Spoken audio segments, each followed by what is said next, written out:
Well, it looks like you're just going to have to manage, aren't you? You can't be serious right now.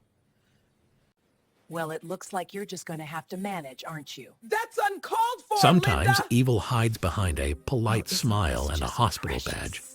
This story will show how a few cruel words can turn into a storm no one saw coming. A nurse crossed a line she could never uncross, insulting a young girl for the color of her skin and the curl of her hair. What she didn't know was that the man she mocked her in front of wasn't just another parent. Welcome to Silent Divide Tales. Make sure you like and subscribe because you don't want to miss tomorrow's story. It was a rainy morning at St. Mary's General Hospital in Atlanta. 12-year-old Zara Thompson sat quietly beside her mother's hospital bed, brushing the ends of her thick, coily hair. Her mom, Angela, was recovering from surgery. The hospital smelled of disinfectant and coffee, and the halls echoed with hurried footsteps. Then Nurse Linda walked in, pale, sharp-faced, her smile tight and fake. She checked the monitors, barely glancing at Angela, then looked at Zara. "Hey, black girl," she said in a syrupy voice. "You really should let someone fix that hair of yours. It looks wild.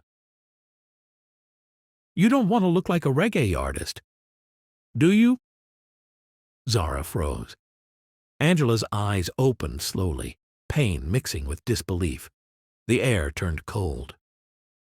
Before we dive in deeply, let us know in the comments what country or which city you're watching this story from. We'd love to know how far this story travels.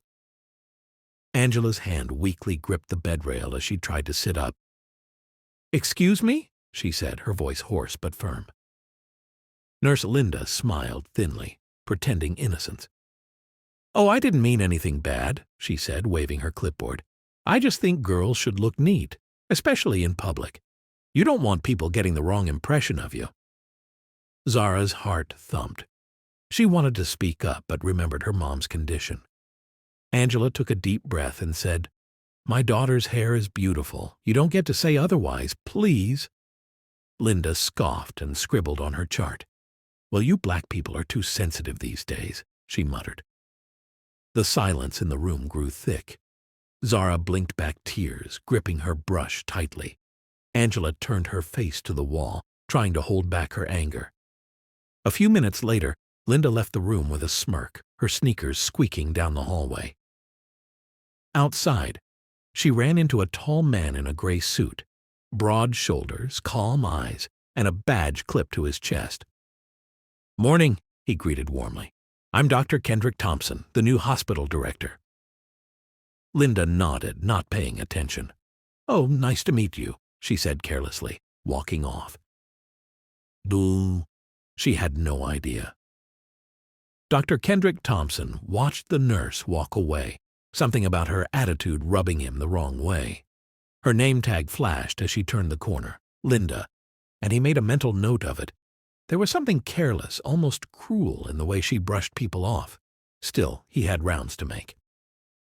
He adjusted his tie and continued down the quiet hallway toward room 214, a patient he had planned to check on personally. When he opened the door, his steps froze. Inside, his 12-year-old daughter Zara sat beside the bed, gently wiping her mother's face. Angela, pale and recovering, looked up weakly. Her eyes told a story before her lips even moved: hurt, anger, humiliation. Kendrick stepped closer. "Angela? Zara? What's wrong?" Angela looked away. "It's nothing. Just rest, honey," she whispered, forcing a smile. But Zara's voice cracked. "Daddy, the nurse. She said my hair looked wild, like it was dirty." Kendrick's calm expression turned to stone. His jaw clenched, his eyes narrowing slightly. "What nurse?" he asked quietly. Zara swallowed hard. "The one with the red hair. Her name tag said Linda." The air in the room felt heavy. Kendrick said nothing, but his silence spoke louder than anger. Dr. Kendrick Thompson stood still for a long moment, the weight of Zara's words sinking deep into his chest.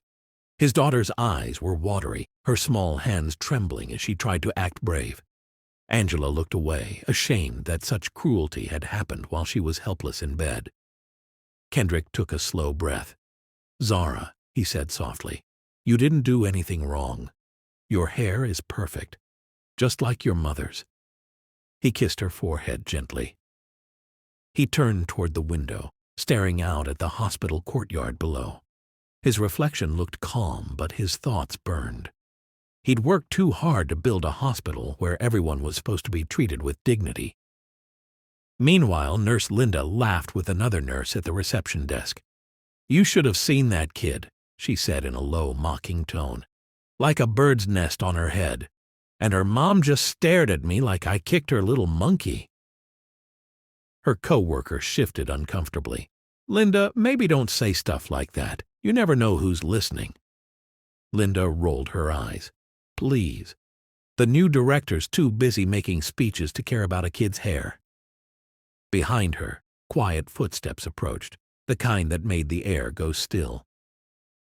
Nurse Linda turned around slowly, her smile fading when she saw who was standing behind her. Dr. Kendrick Thompson, the new hospital director, stood tall, his face unreadable, but his eyes were cold and sharp. "Linda," he said evenly, "a word, now." Her confidence faltered. "Of course, Dr. Thompson," she stammered, forcing a laugh. "Is this about one of my patients?" He didn't answer. He led her down the hall into a small conference room. The door shut behind them with a heavy click. "Ooh." Kendrick placed a file on the table and looked her straight in the eye. "You made a racial comment about a young girl's hair this morning," he said quietly. "Would you like to repeat it to me?" Linda blinked, realizing too late what was happening. "Oh, I didn't mean anything by it, just trying to help her look neat." "That young girl," Kendrick interrupted, "is my daughter." Silence fell like a stone. Linda's face drained of color. Kendrick leaned forward, his voice low but steady. "You racially abused my child. You disrespected my wife. And you did it while wearing my hospital's uniform." Her lips trembled. "Please, Dr. Thompson, I didn't know." He stood, sliding a termination letter across the table. "You do now, effective immediately." "Shh." As she reached for the paper, her hands shook so badly she could barely hold it. From the window, Linda could see Angela and Zara walking toward the car outside, hand in hand, sunlight glinting off Zara's curls. For the first time that day, she realized what respect really looked like. The end. Please like and subscribe for more rich stories like this. Comment below what city or country you're watching from. We'd love to know where our viewers are tuning in from.